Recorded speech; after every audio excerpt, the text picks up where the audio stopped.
이 14가지를 이야기를 하는데요. 이 14가지가 그냥 나눠 것 뿐이에요. 핵심 한 가지만 기억하시면 핵심 딱 하나입니다. 법 위반의 거나 하게 되면 다 부정청탁에 해당이 됩니다. 그래서 하나씩 나눠보면 인허가 등의 직무처리 허가해 주시면 안 돼요. 서류 부족한데. 우리 회사의 부지가 여기 있는데요. 이 부지에 있는 것들을 층이 5층까지밖에 안 되는데 이 10층까지 좀 해주세요. 이런 것들. 그래서 이런 것들은 문제가 됩니다. 죄송합니다. 제가 사는 걸 모르겠어요. 예, 문제가 됩니다. 그래서 인허가 등의 직무가 있긴 하지만 이 인허가가 안 되는 것들을 되게 해달라고 요청한다거나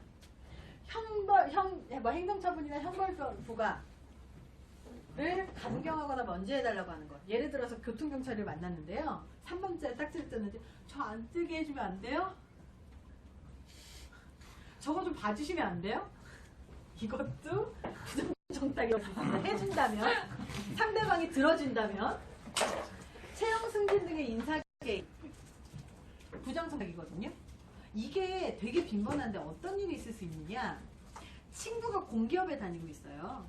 근데 친구가 공기업에 다니고 있고 내 조카나 아니면 내 친척 중에 진짜 내가 이뻐하는 동생이 하나 있는데 여기 공기업에 좀 다녔으면 좋겠어. 그 친구한테 물어봐요. 야, 니네 회사 어떻게 채용 어떻게 돼? 물어봐요. 일반적인 정보를 얻어서 알려주는 건 큰 문제 되지 않습니다. 근데 회사 내부 비밀 정보 너만 알고 있어? 9월 24일 날 채용 공고가 나갈 거야. 근데 그 전에 미리 알고 있으면 좋은 것들이 이런 서류들도 필요하고, 그리고 그걸 하기 위해서 이런 사람들도 알고 지내면 되거든. 내가 소개시켜줄까? 인사 담당자가 소개시켜줘가지고 미리 만나게 해줘요. 이런 것들은 다 청탁, 인사, 승진, 채용 등의 개입에 속합니다. 이 비명란법이 적용이 되면 이 중소기업까지 이런 법을 좀 엄격하게 적용하려고 하기는 경향성이 좀 있어요. 그래서 인사채용 우리 중소기업 같은 경우는요, 아는 사람 추천을 공개적으로 해서 추천 방식으로 하는 경우도 되게 많거든요. 그런 경우엔 전혀 문제되지 않습니다. 회사의 룰이기 때문에. 근데 공기업은 완벽하게 다릅니다. 추천 방식이 아니에요. 그런 경우에는 다 해주면 김영법에 적용되고요. 공공기관 의사결정 관여하고요. 직위 선정이나 탈락에 개입합니다. 이런 것도 입찰 같은 거를 들어갈 때 여기보단 이렇게 해주세요 해가지고 입김이 센 사람들이 있어요. 그런 사람들이나 할 수 있지 보통 영업사원은 이렇게 개입하기 어렵죠. 공공기관 주관 수상포상 선정의 탈락 개입 요거는 뭐 상관없을 거고요. 입찰 경매 등에 대한 직무상 기밀 누설. 이게 영업하다 보면 입찰에 관한 정보도 공공연하게 알게 되죠. 입찰 정보를 받아왔는데 이게 공식적이지 않고 비공식적이에요. 그런 경우에는 이거를 우리가 다른 데 와가지고 얘기를 해도 문제가 되는데, 중요한 건 우리 영업해야 되잖아요. 이 직무를 누설하는 사람이 공무원이었을 때 그 사람이 제재를 받습니다. 그리고 그 사람이 누설을 해서 이게 쫙 퍼져가지고 돌아가잖아요. 그러면 그 민간인이 누구인지 사안에 따라서 찾아냅니다. 제가 군인들 군부대 강의를 하면서 알게 된 사실들이, 군에서 이야기하는 것들은 되게 보안이 굉장히 많고요. 연구소 그리고 공공기관도 그 보안에 되게 철저한 것들이 있습니다. 항공우주연구원이나 뭐 이런 데 있어요. 어제도 국방과학연구소도 강의했는데 거기도 비밀 누설이 되게 철저한 데들이거든요. 그럼 그 사람들이 우리한테 물어봐요. 이거 이런 거 같은데 이런 거 어떻게 처리해야 되고 이거 좀 정보 좀 주세요 해서 물어봤는데, 이 이야기를 듣고 딴 데 가가지고 다 퍼뜨리거나 누설하거나 얘기를 해요. 여기에 보안 문제라면 그러면 법적으로 찾아냅니다. 그래서 그 사람들을 법적으로 해요. 그래서 이게 어느 정도까지 누설할 수 있는 사항인지도 파악을 하셔야 되는데, 우리는 영업하는 사람이다 보니까 완전히 누설을 안 할 수가 없어요. 그럼 적어도 입찰 관련해서 얘기를 들은 게 정말 보안사항 와가지고 이건 보안사항인데 이 얘기를 들었고 이거 우리가 이렇게 준비하면 될 것 같습니다. 내부에서만 얘기하십시오. 왜냐하면 우리 내부에서는 영업과 관련됐기 때문에 바깥으로 누설될 확률이 없어요. 근데 만약에 이게 바깥으로 친구한테 가고 동종 업계에 있는 사람들한테 다 얘기를 해요. 그러면 이 경쟁업체 사람들이 또 얘기를 하기 시작하면서 문제가 되게 퍼져나가기 시작합니다. 근데 동종업계에서 일하는 같이 영업하시는 분들이 서로 친한 경우 되게 많거든요. 입찰하면서 만나고 경쟁 PT 하면서 만나고 그리고 지인들이 되게 많아요. 그래서 친구들한테 이야기할 때 이 내부의 정보가 비밀인지 아닌지를 빨리 판단하셔야 됩니다. 보조금 뭐 지원 투자 뭐 이런 것도 우리가 있나요 혹시? 보조금 받아야 되는 일? 네. 네, 보조금 받아야 되는 일이 있다면 여기에서 혹시라도 팀장을 아는데 그 팀장을 통해서 내려와서 우리 보조금 받게 해달라 이런 식으로 청탁이 들어가거나 내가 그 사람의 선배라 강하게 압력을 주면 이것도 다 청탁입니다. 관계를 활용해서 하는 것들. 공공기관이 생산하는 생산 공급하는 재화 및 용역의 비정상적인 거래.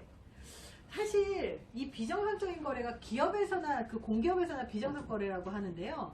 우리 입장에서 영업 되게 잘하는 경우가 이제 해당하거든요. 어떤 경우냐면 인쇄업체가 있습니다. 그 공공기관 중에서 5,000명 이상 되는 그 정직원만 5,000명 이상 되는 데가 이제 뭐 LH공사나 농어촌공사나 한국도로공사나 정직원만 있고요. 딸려있는 친구들까지 몇만 명 돼요. 근데 체육진흥공단이나 작은 공단들 있잖아요. 산하 공단들. 그런 데들 같은 데 보면요. 100명, 200명도 있고요. 2,000명, 3,000명, 많아봤자 2, 3,000명이거든요. 그러면 그런 데 가면요. 어떤 식으로 영업을 들어와 있는 데가 있냐면 인쇄업체가 하나 있는데요. 이 부서에서도 체크자를 인쇄해야 되고 여기서는 뭐 인쇄물을 해야 되고 저기서 뭘 해야 되고 이런 것들을 하는데 이 회사에서 매번 입찰을 할 수가 없는 거예요. 규모가 작아서. 그래서 각자 사람들이 이 인쇄업체를 찾아야 되는데 찾기가 어렵다 보니까 한 업체가 그래도 일을 잘하면 그 업체에다가 맡겨버리는 거예요. 근데 이 업체에 전 회사 2,000명이 이 회사 명을 다 알고 있고 전 직원이 이 회사에다가 인쇄할 때만 되면 전화해요. 입찰을 하지 않았는데 수의계약을 하거나 뭔가를 해야 되거든요. 그럴 때마다 소액이라고 해서 전화를 해요. 회사 입장에서 영업 되게 잘한 거죠. 근데 공기업에서는 이런 걸 비정상 거래라고 보기도 합니다. 왜? 모든 전 직원이 야 인쇄해 그러면 어디 애들에다 전화해. 거기에서는 얼마에 해주더라. 과연 어떻게 그렇게 했는지 모르겠지만 그런 회사들이 있더라고요. 그래서 그런 경우는 비정상 거래라고 규정합니다. 정상 거래는 뭐예요? 입찰을 통해서 공개적으로 계약서를 쓰고. 그래서 그 차이가 좀 있습니다. 학교 입학, 성적, 업무 처리 이건 우리하고 상관없죠? 직무검사도 우리하고 상관없습니다. 공공기관이 실시하는 각종 평가, 판정의 업무에 개입하는 거. 이 개입이라는 단어가 딴 거 아니에요. 저희 합격시켜 주시면 안 돼요? 서류가 부족합니다. 이런 것들이에요. 행정지도 단속 이것도 우리하고 상관없고요. 수사 재판도 우리하고 상관없습니다.